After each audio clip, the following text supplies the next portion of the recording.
کسی مجمع میں نہیں ڈرے حق والے۔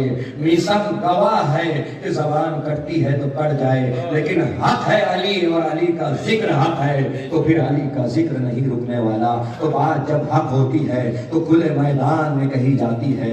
رسول نے دونوں بڑے فیصلے کھلے میدان میں کیے۔ مباہلے کے میدان میں بتایا کہ سچے کون ہیں، غدیر کے میدان میں بتایا کہ ولی کون ہے۔ اور وہی 4 مصرے میں دوبارہ پڑھنا چاہتا ہوں کہ عجب کہ نبی کس شان سے نجران میں اللہ اکبر ہیں، نبی کس شان سے نجران میں اللہ اکبر ہیں۔ علی ہیں، فاطمہ ہیں، ساتھ میں شبیر و شبر ہیں۔ نبی کس شان سے نجران میں اللہ اکبر ہیں، علی ہے، فاطمہ ہے، ساتھ میں شبیر و شبر ہیں۔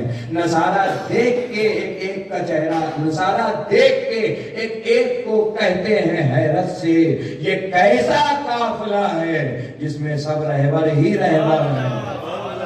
صلوات پڑھے محمد صلی اللہ محمد وآل محمد۔ نماز باقی ہے، ابھی اذان باقی ہے، علی کے دم سے شریعت میں جان باقی ہے، علی کے نام کی تسبیح ہی پڑھتے رہتا ہوں، یہی سبب ہے جو میری زبان باقی ہے۔ اور کٹی زبان تو میثم کا خون پکار اٹھا، کٹی زبان تو میثم کا خون پکار اٹھا، ابھی بھی عشق علی کا بیان باقی ہے۔ نعرہ حیدری۔ ہاں، یہ عشق علی ہے، یہ ذکر علی ہے۔ 2 بڑے میدان رسول نے دونوں میں اعلان کیا، ایک جگہ صداقت کا اعلان، ایک جگہ ولایت کا اعلان۔ یہ وہ میدان تھا کہ جس میں مجمع، جسے اپنی ہندی میں کہا جائے سیمت تھا، لمیٹڈ تھا، اس میں ہر کوئی نہیں شامل ہو سکتا تھا۔ صداقت کے میدان میں وہی شامل ہو سکتے تھے کہ جو ازل سے سچے تھے، اور ولایت کے میدان میں وہی شامل ہو سکتا تھا جو حقیقی ولی تھا۔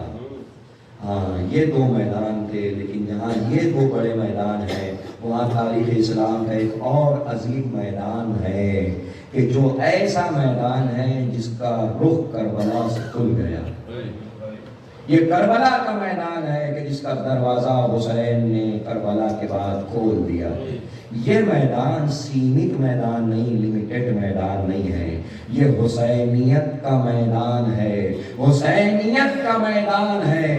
حسین نے آواز دی کربلا آج میں نے کھول دی ہے، جس کا ضمیر زندہ ہو وہ کربلا آ جائے، جس کا ضمیر زندہ ہو وہ کربلا آ جائے، جس کے اندر انسانیت زندہ ہو وہ حسینی ہے۔ حسین نے کیا کہا تھا مدینے سے نکل کے؟ مثلی لا یبایع مثلا، اے یزید میرے جیسا تیرے جیسے کی بیعت نہیں کر سکتا۔ حسین نے یہ نہیں کہا کہ حسین لا یبایع یزید، حسین یزید کی بیعت نہیں کر سکتا، بلکہ حسین یہ آواز دے رہے ہیں مثلی لا یبایع مثلا، مجھ جیسا تجھ جیسے کی بیعت نہیں کر سکتا۔ حسین کائنات کو یہ کہنا چاہتے ہیں اے یزید تو حسین کو مار سکتا ہے، حسینیوں کو نہیں۔ حسینیت میں اپنے پیچھے چھوڑ کے جا رہا ہوں، اور رہتی دنیا تک کائنات دیکھے گی کہ جس کا ضمیر زندہ ہے وہ یا حسین کا نعرہ لگائے گا، بغیر کسی مذہب و ملت کی خیر کے۔ اس کے لیے فرق نہیں کرے گا کہ تمہارا مسلک کیا ہے، اس کے لیے فرق نہیں کرے گا تمہارا مذہب کیا ہے۔ کربلا کے لیے مذہب و مسلک کی قید نہیں ہے، کربلا کے لیے انسانیت کی قید ہے۔ بندے کو شاہ نے اسلام پہ قربان کیا، بندے کو شاہ نے اسلام پہ قربان کیا، بات بات مشکل کو آسان کیا۔ لوگ نے دیکھ کے حسین ابن علی نے چڑھ کر کی بات کی ہوگی فتح کا اعلان کیا۔ یہ حسین کا در حسین پہ ملتے ہیں ہر خیال کے لوگ، یہ اتحاد کا مرکز ہے آدمی کے لیے، اس میں کسی مذہب اور مذہب کی قید نہیں۔ عزا خانے کسی کی جاگیر نہیں ہے، میں نے بارہا اپنی مجالس میں یہ جملہ کہا ہے، پھر سے دوہراؤں گا یہاں پر۔ عزا خانے کسی کی جاگیر نہیں، فرش عزا کسی کی باپ کی جاگیر نہیں، فرش عزا فقط حسین کی جاگیر۔ ازا خانے فقط حسین. کیوں ازا خانے کہے جاتے ہیں؟ حسین کا گھر ہے ازا خانہ. تو جب گھر حسین کا ہے تو حکومت بھی حسین کی.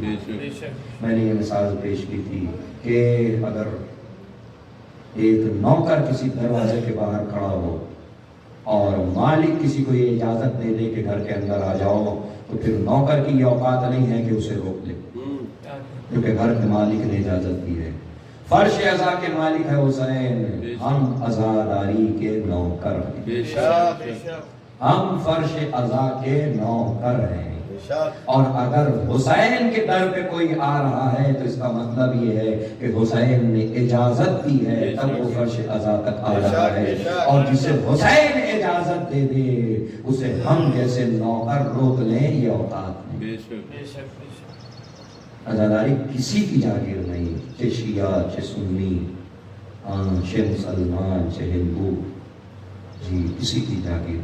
اور یہ بات تو ہندوستان میں بڑی آسانی سے سمجھی جا سکتی ہے کہ حسین فقط شیعہ سنی کے نہیں ہیں، حسین انسانیت کے ہیں. یہ بات تو ہندوستان میں آسانی سے سمجھی جا سکتی ہے، اس لیے کہ وہ افراد کہ جو خدا کو بھی نہیں مانتے، وہ افراد کہ جو رسول کو بھی نہیں مانتے، وہ افراد کہ جن کا اسلام سے کوئی ربط ہی نہیں ہے، وہ افراد کہ جو بتوں کی پرستش کرتے ہیں، وہ بھی حسین کو مانتے ہیں. یہ ہمارے ہندوستان میں آسانی سے سمجھا جا سکتا ہے. کیوں؟ اس لیے کہ حسین انسانیت کے ہیں. تمہارے دل میں اگر انسانیت زندہ ہے تو آ جاؤ ادھر، تمہارے ضمیر اگر بیدار ہے تو آ جاؤ. کسی کی پابندی نہیں. مسجد میں پابندی ہے کہ مسلمان ہونا چاہیے، مسجد میں پابندی ہے کہ کلمہ پڑھنے والا ہونا چاہیے.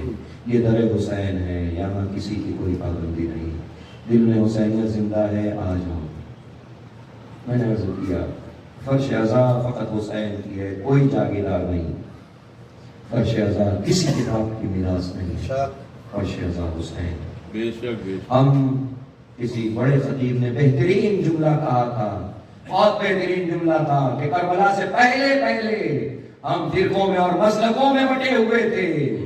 یہ کربلا سے پہلے تھا کہ تم فلاں ہو اور ہم فلاں ہیں، لیکن کربلا کے بعد اب کائنات فقط دو حصوں میں تقسیم ہے، یا تو تم حسینی ہو یا تو تم یزیدی.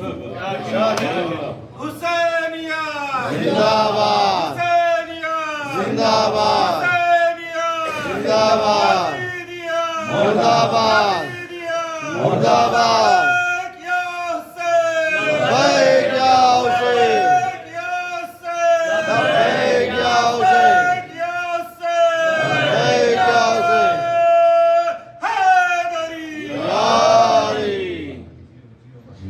کربلا کے بعد صرف دنیا دو حصوں میں تقسیم ہے، یا تو تم یزیدی ہو یا تو تم حسینی ہو. تم اگر یزیدی نہیں ہو تو حسینی بن کر آ جاؤ در حسین، حسینی بن کے آ جاؤ مجلس حسین. کربلا کے بعد کائنات دو حصوں میں تقسیم. یہی وجہ ہے کہ ادھر محرم کا چاند نمودار ہوتا ہے. کائنات کا وہ فرقہ کہ جو حسینی ہے، وہ فرقہ اپنے آپ کو غم و علم میں ڈبو دے گا. اور وہ فرقہ خدا لعنت کرے ان افراد، وہ فرقہ کہ جو یزیدی ہے وہ محرم کو جشن کا اعلان ہے. اللہ ایسے افراد بھی ہمارے ہی ماحول میں، ہمارے ہی معاشرے میں دیکھے ملتے ہیں کہ 10 محرم کو جشن منائے. وہ فرقہ یقین کر لو اگر محرم کو کوئی خوشی اور مسرت کا سبب سمجھ رہا ہے تو بلا جھجک تم یہ سمجھ لینا کہ وہ یزیدی ہے. کیونکہ حسینی ہوتا تو اعلان کر دیتا غم کا. کربلا انسانیت کے لیے. محرم کا چاند دیکھا، لوگوں نے فرش ازا بچھا، جتنے بھی حسینی تھے فرش ازا بچھا. آنکھوں میں آنسو بھر گئے، آنکھیں نم ہو گئی حسین کی. میں نے اپنی مجلسوں میں یہ جملہ کہا ہے کہ کربلا کی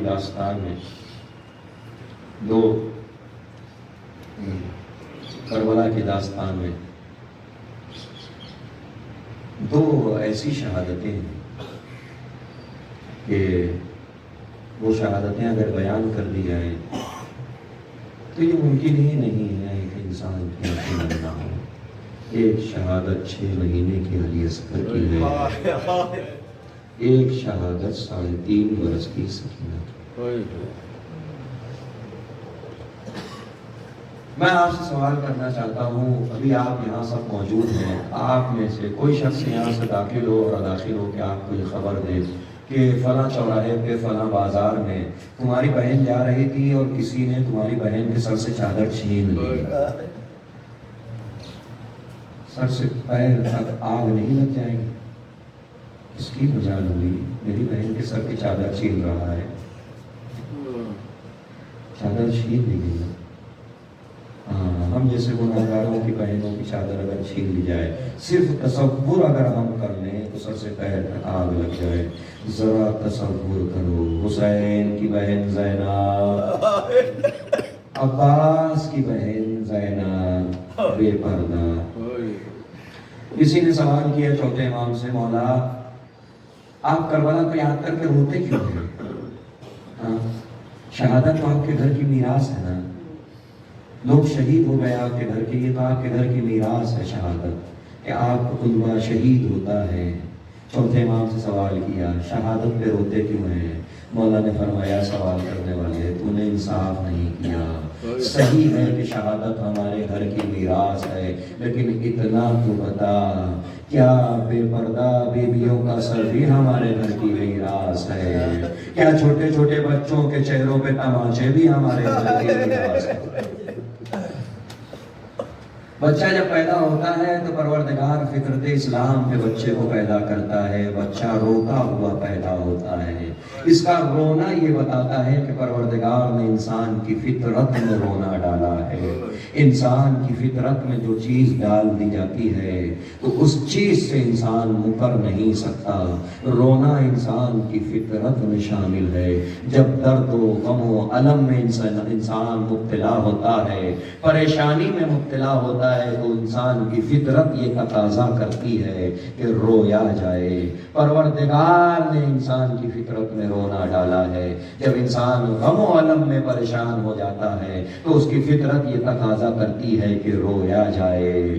ہاں، جب ہم مصیبتوں میں گرفتار ہوتے ہیں تو ہماری فطرت یہ کہتی ہے کہ روئیں، لیکن روایت یہ کہتی ہے، 8ویں امام فرماتے ہیں ابن شبیب، جب بھی تم مصیبت میں گرفتار ہو اور تمہارا دل یہ چاہے کہ رو لیا جائے تو اپنی مصیبت پر مت رونا، حسین پہ رو لیا کرنا۔ اپنی مصیبت پہ مت رونا، حسین پہ رو لیا کرنا۔ کیوں؟ اس لیے کہ بھلے ہی کتنے ہی بڑے غم ہو تمہارے، حسین کے غم کے مقابلے میں کچھ نہیں ہے۔ بھلے ہی کتنی بڑی مصیبت ہو تمہاری، حسین کی مصیبت کے مقابلے میں کچھ نہیں ہے۔ جب تمہیں کوئی غم اور کوئی مصیبت ملے تو تم حسین کی مصیبت کو یاد کر لینا۔ اے عزادارو، کربلا کی کن کن واقعات پہ گریہ کیا جائے، کربلا کی کس کس داستان کو یاد کیا جائے، کیا 6 مہینے کے بچے پہ لگے ہوئے تیر کو یاد کر کے رویا جائے، کیا 18 برس کے علی اکبر کے سینے میں لگی ہوئی برچی کے پھل کو یاد کیا جائے، کیا قاسم کے جسموں کے ٹکڑے پامال لاشوں کو یاد کیا جائے، کیا عباس کے کٹے ہوئے بازو کو یاد کیا جائے، کیا زینب کی اٹھی ہوئی چادر کو یاد کیا جائے، کیا 3.5 برس کی بچی سکینہ کے رخساروں پہ لگے ہوئے تماچوں کو یاد کیا جائے، کن کن مسائل کو یاد کیا جائے کربلا کے۔ اگر کوئی کہے کہ حسین نے یزید کے خلاف قیام کیا تھا اس لیے قتل کر دیے گئے تو بلا جھجک سوال کر لینا، اگر حسین نے یزید کے خلاف قیام کیا تھا تو 3.5 برس کی بچی نے کون سا جرم خطا کیا تھا، 6 مہینے کے بچے نے کون سا جرم خطا کیا تھا۔ آپ اگر ایک دن کے بھوکے پیاسے ہوں تو یقین جانے آپ شام تک برداشت نہیں کر پاتے۔ ماہ مبارک رمضان میں صبح کی اذان سے آپ مغرب کی اذان تک بھوکے پیاسے رہتے ہیں تو آپ برداشت نہیں کر پاتے۔ کربلا میں 3 دن کے بھوکے پیاسے ہیں حسین، 3 دن کے بھوکے پیاسے ہیں حسین۔ فقط حسین نہیں، ساتھ میں علی اکبر بھی پیاسے ہیں، ساتھ میں عباس بھی پیاسے ہیں، اور ساتھ میں گود کا 6 مہینے کا بچہ بھی پیاسا ہے۔ ساتھ میں 3.5 برس کی سکینہ بھی پیاسی ہے۔ حسین کربلا میں تو شہید ہو گئے، لیکن کوئی تاریخ نہیں بتا سکتی کہ سکینہ کی پیاس کب بجھی، زینب کی پیاس کب بجھی۔ روایت کہتی ہے کہ یہ قافلہ جب قید کر کے لے جایا گیا کوفہ و شام کی طرف، اسیروں کو اسیر کر کے لے جایا گیا، تو ایک جگہ قافلہ روکا گیا، اور ایک جگہ قافلہ روکنے کے بعد سواروں نے اپنے جانوروں کو پانی پلانا شروع کیا۔ ان اسیروں کو ایک طرف روک دیا گیا، لشکر سیراب ہونے لگا۔ مجھے انصاف سے بتائیں کہ اب آپ دن بھر کے پیاسے ہوں اور آپ کے سامنے پانی رکھ دیا جائے تو آپ کی پیاس اور بڑھ جاتی ہے، پیاس میں شدید اضافہ ہوتا ہے اگر سامنے پانی ہو۔ ہائے نہ جانے کتنے دنوں کی پیاسی تھی سکینہ، اور اس کی آنکھوں کے سامنے لشکر کو سیراب کیا جا رہا تھا۔ سکینہ نے اپنی پھوپھی سے اجازت لی، پھوپھی اماں آپ اجازت دیں تو میں شمر سے تھوڑا سا پانی طلب کر لوں۔ زینب نے اجازت دے دی، سکینہ شمر کے قریب آ گئی۔ 3.5 برس کے بچوں کو اپنے ذہنوں میں لائیے اور پھر سوچئے 3.5 برس کی سکینہ ہاتھوں کو جوڑ کے شمر کے سامنے کھڑی ہے۔ اے شمر، اگر ممکن ہو تو تھوڑا سا قطرہ آب مجھے دے دو، میں سکینہ بہت پیاسی ہوں۔ آپ مجھے بتاؤ، انسانیت مر نہ جائے گی وہاں پہ جہاں 3.5 برس کی بچی سوال آپ کر رہی ہو اور اسے پانی نہیں دیا جا رہا ہو۔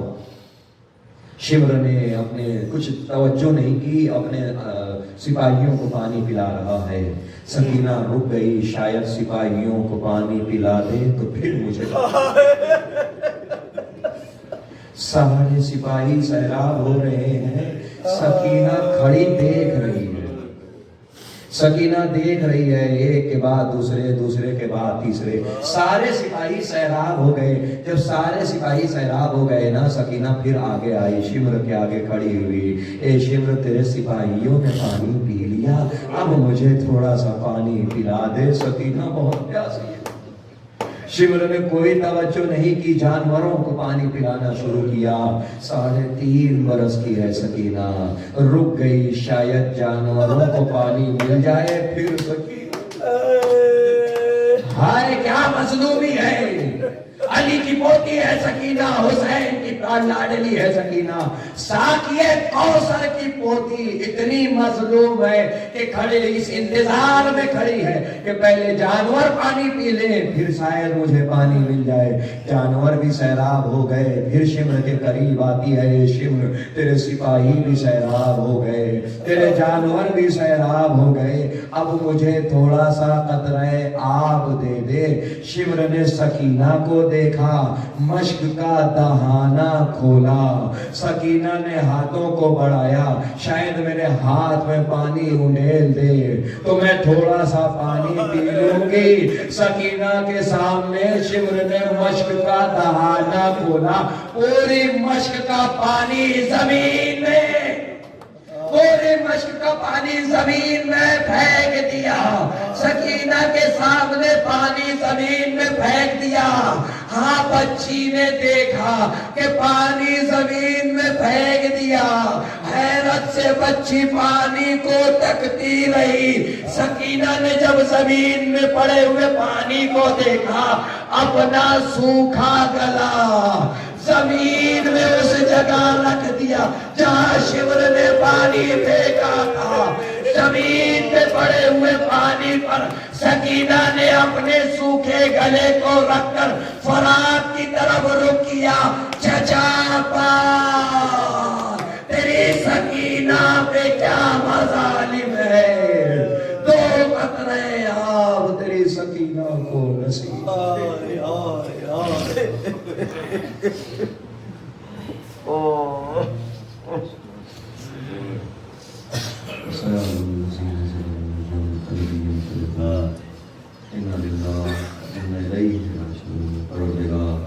یہ واسطہ السلام کا ہمارے ناسوں کو روحان بی بی میں جگہ تھا، پروردگار تجھے واسطہ ہے علیہ السلام کا، ان آنسوؤں کے صدقے میں ہم سب کی مشکل پریشانیوں کو حل فرما۔ پروردگار اہل بیت علیہ السلام کے صدقے میں، امام حسین علیہ السلام کے صدقے میں پروردگار ہم سب کے گناہ صغیرہ و کبیرہ کو معاف فرما، ہمارے مرحومین کی مغفرت فرما، پروردگار ان کے درجات کو بلند فرما، پروردگار ہم سب کی نیک توفیقات میں اضافہ فرما، پروردگار تجھے امام حسین کا واسطہ ہمیں ایسی توفیق دے کہ ہم زیادہ سے زیادہ عزاداری امام حسین بجا لائیں، پروردگار تجھے مولا حسین کا واسطہ ہماری زندگی اہل بیت کے نام پہ قربان ہو جائے، پروردگار تجھے مولا حسین کا واسطہ تمام وہ افراد کے جو اپنے دلوں میں حاجتیں لیے ہوئے ہیں اور وہ افراد جنہوں نے دعا کی گزارش کی ہے، پروردگار ہم سب کی جائز حاجات مرادوں کو قبول فرما، بہت سارے افراد مریض ہیں، پروردگار ان سب کو بیمار کربلا کے صدقے میں شفاء کامل و عاجل عطا فرما، پروردگار تجھے واسطہ اہل بیت علیہ السلام کا روضات مقدسہ خصوصاً روضات عراق و شام کی حفاظت فرما، جنت البقیع کے تعمیر کے انتظام فراہم فرما، مولا واقع امام زمان علیہ السلام کے ظہور میں تعجیل فرما اور ہم سب کو ان کے اوان انصار میں شمار فرما، ربنا تقبل منا انکا انت السمیع العلیم، ماتم